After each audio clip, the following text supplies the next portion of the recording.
This is Kevin from Daily Mobile, and in my hands I have the Samsung Galaxy S4 Active.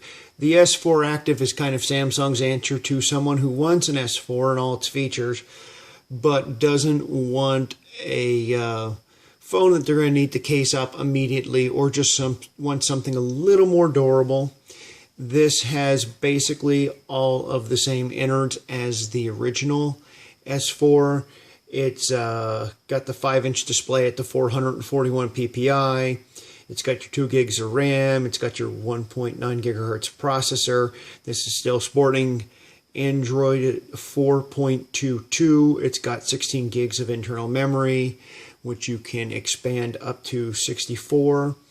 It's got the 2600 milliamp removable battery. One of the main differences is this is only an 8 megapixel camera as opposed to the 13 that is used on the original Galaxy S4. This does weigh a little bit more at 151 grams. It's a heftier device, but it's also a little thicker at 9.1 millimeters. And everything's just a little beefed up a bit. I actually like this better. I prefer a little thicker phone with a little more heft to it, a little more reassurance in the hand.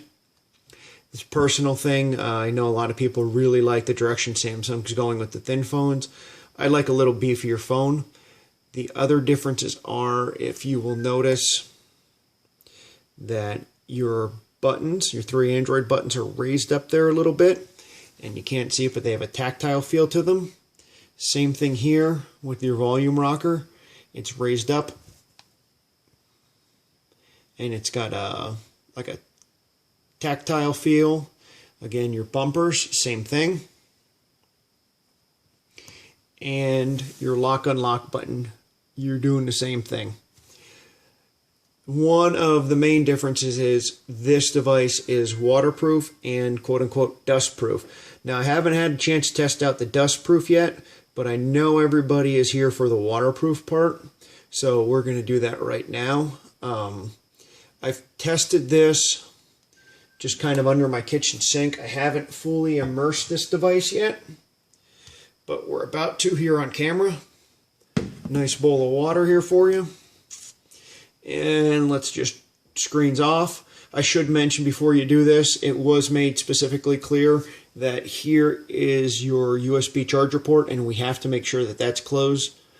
And on the back, since this does have a removable back, you want to make sure it's snapped real tight, and you push right here on the AT&T symbol just to make sure the gasket is sealed in there. As you can see, they gave you instructions on how to do it.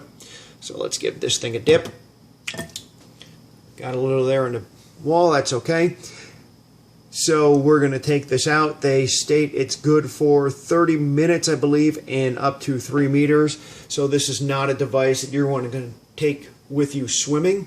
But if somebody would happen to push you in the pool, or it happened to get wet or caught in the rain or something, you should be okay. We're going to yank this out. Let's see what happened. Okay, as you can tell, it works. The screen's kind of unresponsive while it's wet. Let me take the bowl away and dry that off for you.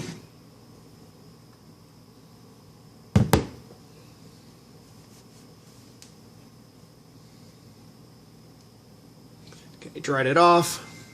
Everything's fine.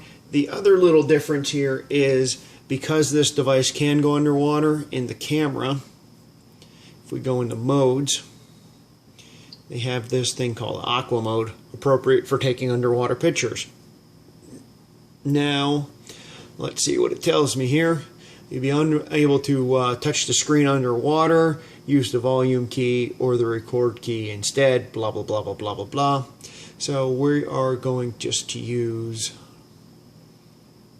the record key, I guess. And there it tells you, please close the USB port so you don't mess with your device. Anyway, I haven't had a chance to test that yet.